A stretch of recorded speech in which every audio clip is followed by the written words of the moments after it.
YouTube Nation, Mayday TV, aka Meek TV, aka the Salvador Gigante of YouTube. And I say this because every time I do a video, it feels like a Saturday. But before I get started, speaking of Saturday, we gotta talk about this. For those who did not see the match, oh my God, Saturday night Showtime boxing. I told y'all before, boxing is not dead. It's only being slept on, and I blame the promotion because they're not pushing these guys as much as they should, as opposed to what UFC does. We've talked about this time and time again. However, I will talk about it like this. I want to give a shout out. All right, to the Mexican fans and to the Puerto Rican fans, because if it wasn't for you guys, that rivalry is so deep and it makes it so fun to watch. The crowd, the energy, it was amazing. Salido showed up. Now, mind you, he's a Mexican fighter going into Puerto Rico, all right? So he's got to defend his title. And with this bad blood between these two guys, this was a given that it was going to be a great fight. He's going into Puerto Rico to defend his title, and what happens? He shows up, but Lopez doesn't show up. And I don't understand this. You always want to give a fighter credit for getting in the ring. You always want to. Like I said, and we're going to break this down because you have to understand, from someone who has personally boxed, you have to understand certain things. I'm going to talk about this today, all right? This means the difference between you watching my videos when it comes to boxing and some of these other clowns who talk boxing and don't know a damn thing about it. We're going to talk about this today, all right? So, I'll explain. In the match, Salido is clearly controlling the fight, right? So Lopez is trying to get around him. Salido's cutting the ring off him. He's a right-handed boxer at the time, all right? Now, what does that mean when he's cutting off his opponent in the ring? I'll explain. In boxing, they always teach you never back up. Never back straight up when you're trying to get away from an opponent. That's why they always tell you, keep dancing and you rotate. You always rotate. When you're following your opponent, if your opponent is rotating, he's going this way, you sidestep with him and go with him. You get in rhythm with him. Why? Because you're cutting the ring off. It literally makes the ring smaller. So when he tries to go the other way, he says, okay, well, I'm going to get hit if I go this way. He goes the other way, you follow him again. Eventually, he will start to back up. You have to understand, boxing is a chess match. It is not about, and it takes patience. It's not about knocking your opponent's head off. It's not. All right? I don't know why these guys keep thinking it is, but obviously they haven't watched enough boxing, or they haven't been in boxing. As I said, there's a difference, but we'll get into this. During the rounds that's going on, Salido is controlling the fight. He's really beating on Lopez. And then after a while, we see Lopez catch Salido with a a right hook. And it hits Salido, and he goes down. Did it hurt Salido? No, it didn't. Not much, all right? But what does that do? Because Lopez didn't have anything really going for him at, those first couple rounds, what happened? It gave him confidence. That's what it did. That's all it was for, give him confidence, right? Afterwards, the next round, Salido does what? Anybody? Can anyone tell me what happened? What did he do? He switched to southpaw, did he not? Okay, now we gotta talk about this for a minute, because a right-handed boxer switching to southpaw, you should know he's looking for power shots, all right? And this is the difference. This is what it means to be a well-rounded boxer. Because if you're just a right-handed boxer, you're pretty much one-dimensional. You know, boxers these days can switch on the fly, all right? So, what happens is switch to southpaw, which should automatically ring a bell in Lopez's head. Okay, he's coming in for power. He's coming in to hit me hard. What does Lopez do? He lets it happen. Salido's coming in like this, right? He steps in and he goes like, he's coming in, he's coming in with hooks. That's his power shots. He's coming in like this. So anybody, all day, he's coming in like this. He's stepping in. That's what he's doing. He's stepping in head first, then he's swinging. You have to understand, when you're boxing and someone steps in like that, you have two options, all right? Two options. You can either hit him with the uppercut. You can trade blows, but you can hit him with the uppercut and it will catch him because he's leading with the head first, all right? He's leading with the head first. If you don't lead with your head, I'll put it like this. You lead with both heads, that's a headbutt. We know what happens there. People get cut easily. But if you're coming in with an uppercut and he's coming with a hook, you're going to get hit by the hook, but you will still catch him right on the button with your uppercut if you're a technical fighter, right? Okay, let's get into this. What does Lopez do? That's number one, what you can do. I'm going to explain afterwards, all right? Number one. That's the number one thing. Number two, all right? Lopez, what does he do? When he's stepping in throw hooks, Lopez is backing up. He's standing straight up, right? Which you don't do. You never stand straight up when a guy's coming in like that because you're giving him a clear target. You never do that, all right? You have to crouch down or get ready for defense. He is standing straight up and throwing straights. He's not even throwing a jab. He's throwing straights to back him up while backing straight up. That's not going to work. If you saw what happened later in those rounds, what was he do? On the ropes. He couldn't do anything. He was taking shots like a madman. Didn't make any sense. In that case, what do? You rotate and you jab on the rotate. 1, 2, 3, 4. Or you go left. 1, 2, 3, 4. Why am I saying 1, 2, 3, 4? Because they teach you when you keep dancing, you get in rhythm. So when you rotate, you jab out. That's what you do. This is the difference between someone who knows boxing and someone who just talks it, okay? This is the difference. But we get into this. Since Lopez didn't do that, he kept getting caught. And what happened? Lopez got dropped. He got dropped. And when he got up, the ref said, "Are you okay?" Lopez is stumbling to get to the ref. All right? Ref is like, put your your gloves up to protect yourself. Lopez he's not there. He's not paying attention. Ref stops the fight. Right? Okay. Understandable. Fight's over. It's stoppage. Salido wins. Fans are half the fans are angry, half the fans aren't. They're cheering. But here's the problem after the fight. During the interview in the ring, Lopez says that the fight was rigged. It was garbage. The referee should have let him fight. That's when he blames the ref. He should have let him fight. He said he had it in for him. Come on. The referee didn't have you stand there and get punched in the face. All right? The referee didn't help, Salido knock you out. That was a joke. But he blames the referee. However, we will talk about this because there is a conspiracy, which I don't understand. All right? As for anyone who saw, Showtime showed the judges' scores. At the time, before Salido knocked out Lopez, the scores, except one judge, all of them were in favor of Lopez by a huge margin. I mean, points that if this fight went the distance and Salido did not knock him out, he would have lost. That makes no sense. Now, understand, he got knocked down, but a knockdown does not take that many points away from you. I mean, this guy was leading, some of these guys were leading by like 5 points. Like, no way. Lopez was not doing enough. He got one knockdown. If you look at the punch stats, power punches, jabs, everything all went in Salido's favor. Everything. Number of punches, everything. Lopez was just sitting back. He got lucky.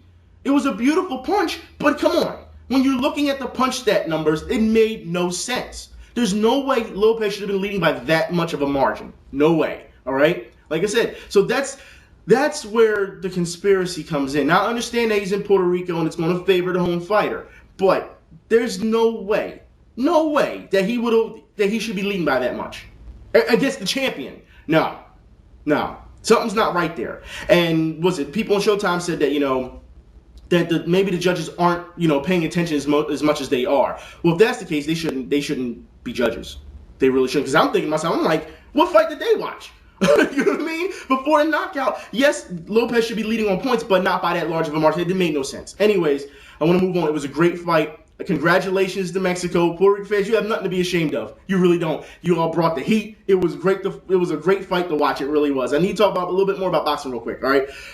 Some of you guys sent me messages about Joe Frazier and trying to get a statue up here in Philadelphia for him. Now, a couple guys that did this a couple months ago too, trying to talk to the mayor of getting the statue up. Now look, I put it like this: I'm all for Joe Frazier. I talked about this before. All for Joe Frazier getting a statue. I am. I mean, if you got one of Rocky, you can put one up of a real champion. You know what I mean? So I have no problem with that. However, I think the timing right now is bad. If you don't understand what's going on here in Philadelphia, the mayor has spent money where it doesn't need to be spent. It makes no sense. We have all types of parades and carry on here, which is uncalled for. All right, we have his city council is the highest paid city council in Philadelphia history. All right. And they don't do anything. All right. They come up with no answers to anything, but yet they're getting paid all this money. They've been threatening to shut down libraries, which they've been, was it Harrisburg had to come in and stop? They tried to shut down, they're still trying to shut down schools here. All right. Even schools for the blind. It makes no sense. All right. The mayor just not too long ago tried to tax soda and that fell through. Now he's talking about he'll revisit it later. I mean, you have to understand, we have a lot of problems here. If a statue went up today of Joe Frazier, I think I would be a little pissed off because of the fact that,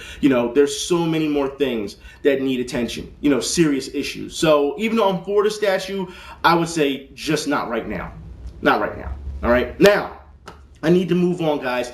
I need to talk about this because some of you Philly fans, you sent me some stuff too. All right. And this ATV thing, I don't understand people, all right? For those who don't know, a couple days, was it yesterday? Day before yesterday? 2 14-year-old kids stole ATV, right? And they were killed. That's right, someone shot them on the ATV. Now look, the comments that you sent me, because you sent me an article, and the comments in the article were just, they deserved it, they're nothing but a bunch of hooligans, blah, blah, blah. If you've been reading on the mayor's Twitter, people ask him, what can we do to stop this ATV thing? And he's like, you have any answers? There isn't any answers. You want to know why? Because this has been going on for 10 plus years down here in the hood, all right? It's been going on for 10 years. And now all of a sudden, it's a big deal? Really? So you're going to tell me I just imagine all the ATVs, remember the grown-ass men when they were driving those little mini bikes? Yeah. You want to sit here in the little mini motorcycles? Don't sit here and tell me now all of a sudden you care. I'm not trying to hear that because someone, look, those kids, they shouldn't have been killed. No way should they have been killed. Did they steal that bike? Yes. But you know what? You just kick their ass. That's what you do. You hit them upside the head or something. You don't shoot them. You don't kill them. What's wrong with you? Seriously. But then, like I said, the people are worse. The people are just sitting there. They deserve it. Let them kill each other. But you don't do that. If you're sitting here saying let them kill each other, then you obviously have no regard for any type of human life. You have to be kidding me. Philadelphia, you are disappointing me. You really are. And that's right in my backyard, too. That really is. You don't do nothing like that. And y'all ain't going to sit here and comment on something like that right in my backyard when y'all not in it. I'm not trying to hear that, man. Anyways, I want to move on. All right, football. Yeah, I know. It's been a lot of football. The Peyton Manning World Tour is here. We know that. All right. It's all over the place. And I see a lot of teams are marking off now. I see that, the Texans said, we don't want Peyton Manning. We don't need Peyton Manning at this point. We're trying to get back Mario Williams. I'll talk about that in a minute. All right. But it seems like out of all the teams that are still lobbying for Peyton Manning, it seems like the two teams who need him the most is either Miami, which shot themselves in the foot by getting rid of Brandon Marshall. All right. Because now he doesn't have a big time receiver to throw to. All right. Either Miami or Tennessee. Tennessee needs a quarterback. We've seen this. They need a quarterback, all right? Matt Hasselbeck cannot keep getting the job done there. They need a quarterback. Besides, I don't think anybody will argue the fact that they would take Peyton Manning over Matt Hasselbeck. And then on top of it, you got Denver still in the mix, which is just crazy. ESPN, I don't understand you guys. You can't have that old man. You cannot have Skip Bayless on TV trying to defend Tebow left, and this has to stop. This is why I haven't watched, was it First Take? You guys have been sending me messages about it. I haven't watched First Take in like 3 weeks. Ever since that one debate I did with Stephen A. and Skip, I think I've watched all of 5 minutes of First Take. I just can't take it anymore. I just turn it off. I'm still disgusted by that. Yeah. So you have to understand, I haven't watched it. I'll watch regular ESPN Sports Center, but that's it. That's pretty much it right now. I'm really not ready to go back to First Take after that. Like I said, you can't have this guy on TV trolling people about Tim Tebow. Seriously, just stop. All right? And I don't think anyone will sit here and debate that Tim Tebow's better than Peyton Manning. All right? I don't think anyone will sit here and debate that. But and besides, between what's going on with Tebow and Quinn, they got a whole different problem out there in Denver. I'm just saying. Also, need to move on. Eagles. Yeah, I know. I'm so tired of talking about the Eagles. I mean, come on. Todd Herremans, as you know, he got his contract yesterday. Now, for those who don't know who Todd Herremans is, he's the guy who protects Vic's blind side. So every time Vic's been hit on the blind side, you know who to blame. All right? Todd Herremans, all right? So he protects Vic's blind side. And he comes out and says, once he gets his big, because he got a big payday, all right? They got into the press conference, and he says, to the media, because they asked him, do you think that we can bring any free agents in that would help this team get to the Super Bowl? Herremans says, no. We're very comfortable with what we have right now, and we're ready to make a run with this team intact to go to the Super Bowl. Really. If you don't think that any free agent could help your team get better, you're crazy. You are crazy. I'm sorry. You're just crazy. Don't tell me that those linebackers are ready in their prime. Don't tell me, all right? And this is what I mean by Mario Williams. Go try and get him. I understand that Mario Williams wants big dollars. I don't know how much he's willing to, settle, but at least the Eagles should at least venture to see how much he wants. The Texans said they're going to try to re-sign him. He's going to other places as well, but we don't know. So what are you telling me? We got to wait till the draft again to get some good linebackers? So once again, Reed is going to throw rookie linebackers into the fire, which he's been doing for the previous 3 seasons? Come on, man. Look, stop. If you're sitting here going to tell me that we don't need any type of free agent, you're crazy. All right? Vincent Jackson also signed somewhere. We talked about, was it Finnegan? Maybe he could help in the cornerback situation. Well, guess what? He just signed with someone else. I mean, so we're stuck with Asante, and Asante's talking about he wants to be traded. So I don't know what's going on here. We need someone aggressive out there at cornerback. You can't just play soft and think you're just going to pick off the ball all day, all right? It worked for its time, but it's time to move on. I don't know, Eagles, it just seems like you're messing with the fans right now, or at least the players are, all right? For that guy to sit here and say that no free agents, out of all those people that were out there, all right, or even if you make a trade, that they can't help anyone, you're crazy. You're nuts. There's something wrong with you, all right? I understand you're trying to be loyal to the guys in the locker room, but come on. If you try to win a Super Bowl and this is business, if you don't know what you're going to say, just say no comment. How about that? Just how about that? Now, I need to move on about more football news because y'all know, was it Brandon Marshall I talked about just not too long ago? He is with the Bears now. Apparently, there's been some type of trouble. That's right. Now, he punched a woman in the face. That's the accusation right now. The Bears didn't know about it. The Dolphins didn't know about it. We'll see what happens. Also, Freddie Mitchell has been, Freddie Mitchell, Fred X, is in trouble with the IRS. That's right. He's in some type of fraud or something. I don't know. He just needs to go away. Just go away. T.O. is still with his indoor football team. Randy Moss is now with the 49ers. Congratulations, 49ers, because you know what? You need a big-time receiver. I think that will work well if he really wants to apply himself. And it's funny because you had all these, media guys coming out and saying, Randy Moss can't play anymore. He can't play. Yeah, well, he just signed with the team. How you feel now? How you feel? Tell you, man. Also, I need to move. There's way too much football news has been happening in the previous couple of days. It's just crazy. I want to move on to hockey real quick. I just have one thing to say about hockey. Because Flyers fans, we will talk about this later down the line. Ilya Bryzgalov is playing well. However, do not listen to the media. I'm sorry, Flyers fans, you cannot listen to this hype. Yes, he's been on a good run, and I'm happy for him. He's been on a good run, but I still do not like him after what he has said about the fans here. That's it. Once you disrespect the fans, that's pretty much it for me. All right, you have to understand that. The fans is what make these teams run, all right, on what they are. That's why you didn't do well in Phoenix, Ilya, if you really think that the fans, they care too much. Obviously, you're saying that Phoenix fans didn't care enough. That's what you're saying, all right? But Ilya's put out shutouts, and he's playing good. He's playing aggressive, all right? He still has a little problem with angles. His awareness is still bad. But understand this. Last night's game against the Devils, you have to understand this, guys, he did have a shutout, but he only took 17 shots on goal. That's nothing. That's nothing. The D-men have stepped up in this run. They've had more blocks. If you look at total numbers, they've had more blocks than the goalie have. You have to understand it's the D-men that are making this a big deal, all right? They're making this difference, not the goalie. I'm just saying, there's been times where Briz has looked good, but no, you got to give more credit to the D-men. This is what I always said. When you have good D-men, it makes a goalie's job easier. I've always said that, have I not? So you have to understand, don't listen to the media, really, because they're just trying to hype it. This is who we paid for, and he's the second coming, and this is what we've been waiting for. You have to understand it's only been a couple of games.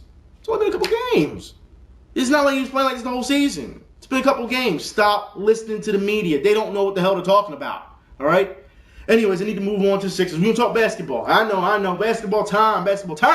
All right? So many things have happened in basketball. But I need to talk about this real quick, and we got to talk about phantom calls and flopping. And if anyone did not see what happened during the Sixers game last week, you know what? Let's just start looking at it right now.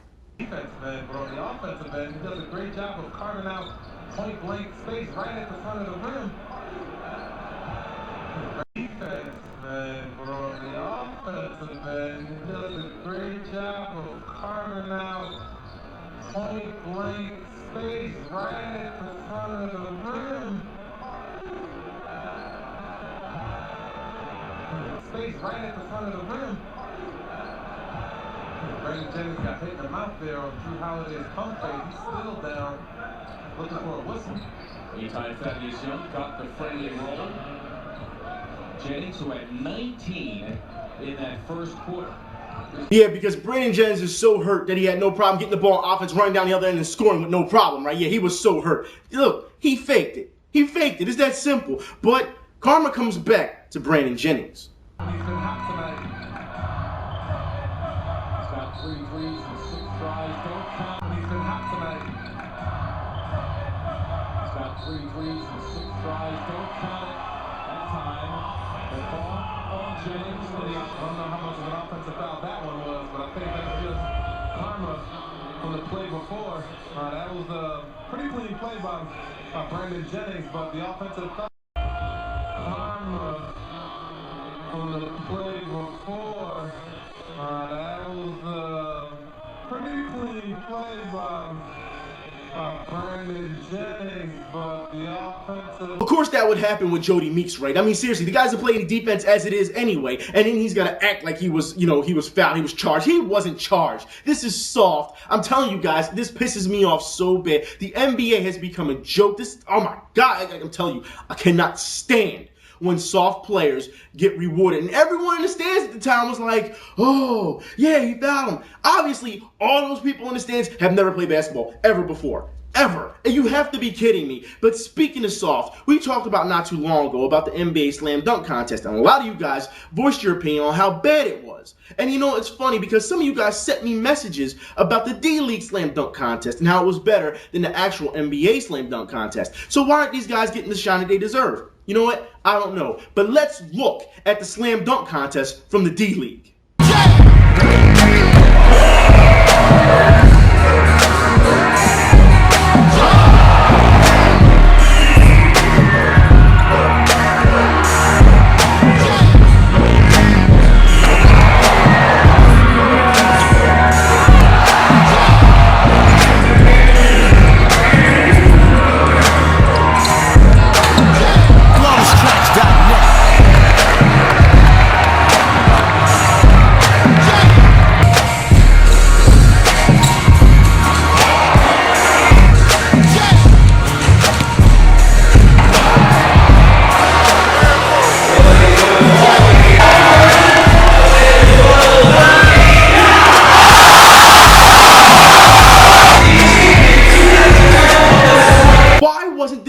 televised, Stern. If the D-League is about younger talent and up-and-coming stars, doing their thing, why aren't you promoting them? I don't understand this. And this is what kills me, all right? Because as far as I'm concerned, the Slam Dunk Contest used to be something that was very pivotal to All-Star Weekend. So this is what I would suggest, all right? From now on, you get the best 3 or 5 contestants from the D-League Slam Dunk Contest against the NBA best 3 or 5 contestants from the NBA Slam Dunk Contest. Winner take all, and you go at it. You go by teams. Team D-League versus Team NBA, and you see who can win. You have a dunk-off. It's that simple. That's all you got to do. But no, you'd rather keep giving us this garbage where guys are jumping over the hood of cars and motorcycles. The one dude come on, man. Come on. Clean it up. What's wrong with you? I mean, you have talent who can do things and can dazzle people. But some of you guys had said, when we talked about Slam Dunk Contest, you had better Slam Dunk Contests in high school. Yeah, because this was a joke. It was. You can't sit here and tell me that the NBA Slam Dunk Contest this year, I know we talked about, but come on. Give us more, NBA. You expect us to sit around and watch this, huh? You for real. All right? People watched it this year just to laugh. That's not a good thing. It's just not. You want to fix these type of things, there's ways to fix them. It just seems like the NBA doesn't care. Anyways, guys, speaking of the NBA real quick, all right? Anyone been seeing what's going on with Kobe as of late? Seems like he's turned into a superhero. Kobe Bryant has now turned into Blank Man. That's right, he's Blank Man at this point. He actually looks like he's up to something. But we're not going to talk about that. Don't wear that in Denver. But I need to move on real quick. For those who don't know, Monte Ellis has been traded, all right, to the Bucks. There's been so many trades. There was talks of trading Josh Smith as well from the Atlanta Hawks. I got to talk about this for a minute. Atlanta people, what's going on out there in the ATL? All right, because I've seen Josh Smith, and the way he's been playing inside, this dude is a monster, all right? But it seems like as of late, he's been channeling his inner Chris Webber. And for those who don't know what I'm talking about, we're talking about this guy taking mid-range jump shots, even long-range jump shots. He thinks he's a jump shooter now. What's going on out there? You keep that guy down in the paint and you let him kill all day. I don't understand it. What is going on, ATL? All right, I just, you know what? I'm done for today, guys. As you see, I'm getting ready to go ball anyway. I'll talk to y'all later. Y'all be safe. I'm out.